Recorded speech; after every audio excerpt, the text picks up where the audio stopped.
He might be the man least afraid of the police in the world. When he heard a chorus of sirens outside, with numerous police cars and helicopters closing in on his house, he simply stood up silently, stripped off all his clothes, and stood there, stark naked, waiting quietly for the SWAT team to break in. He calmly raised his hands, without a trace of panic, not even a flicker of fear on his face. What was about to unfold was his challenge against the entire justice system. And when you see what happens next, you'll understand why he remained so composed. 10 years ago, Henry was at home playing with his daughter when two robbers suddenly burst in and viciously knocked him to the ground. The smaller robber was only after money, but the fatter one had far more sinister intentions. Right before Henry's eyes, the fat robber brutally assaulted and murdered his wife. And even his young daughter was not spared. Henry watched in horror, powerless to stop it, nearly blacking out from the pain and despair. His mouth was tightly gagged, rendering his cries for help utterly silent. This horrifying case quickly made the news, and the city's top prosecutor, Tom, took charge of it. Just when it seemed like the criminals would be brought to justice, the fat robber's lawyer used illegal means to destroy key evidence. Not only that, but he also exploited legal loopholes, voluntarily turned in the smaller robber,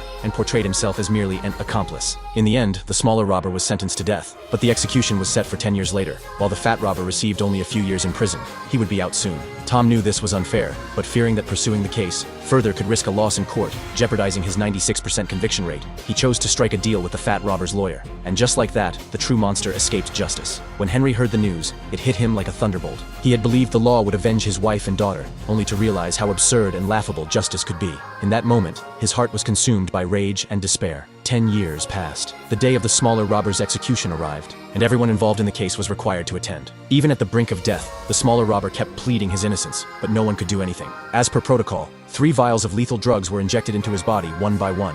He was supposed to die peacefully, but instead, his body convulsed violently, struggling in agony before finally succumbing. Afterward, an investigation revealed that the drugs had been secretly tampered with. Stranger still, a chilling message was found on one of the vials. "Can't fight fate." That was the fat robber's catchphrase. Realizing something was wrong, Tom immediately led a team of officers to arrest the fat robber. At that moment, the fat robber was at home when he suddenly received a call from an unknown number. The voice on the other end warned him that the police were on their way and told him to run. Without hesitation, he bolted. Over the years, he had committed many crimes. Following the caller's instructions, he managed to evade capture, even hijacking a police car and leading officers on a chase to an abandoned factory. Finally, catching his breath, he grabbed his phone, exhilarated, and thanked the mysterious voice that had guided him to safety. But then, that same voice echoed from right in front of him. Henry had disguised himself as a cop and orchestrated everything. Panicked, the fat robber pulled out his gun and fired, only to find that the weapon had been tampered with. In an instant, his entire body went numb from a deadly toxin. He remained fully conscious, able to feel everything, but completely unable to move. In other words, every bit of pain he was about to endure would be excruciatingly clear,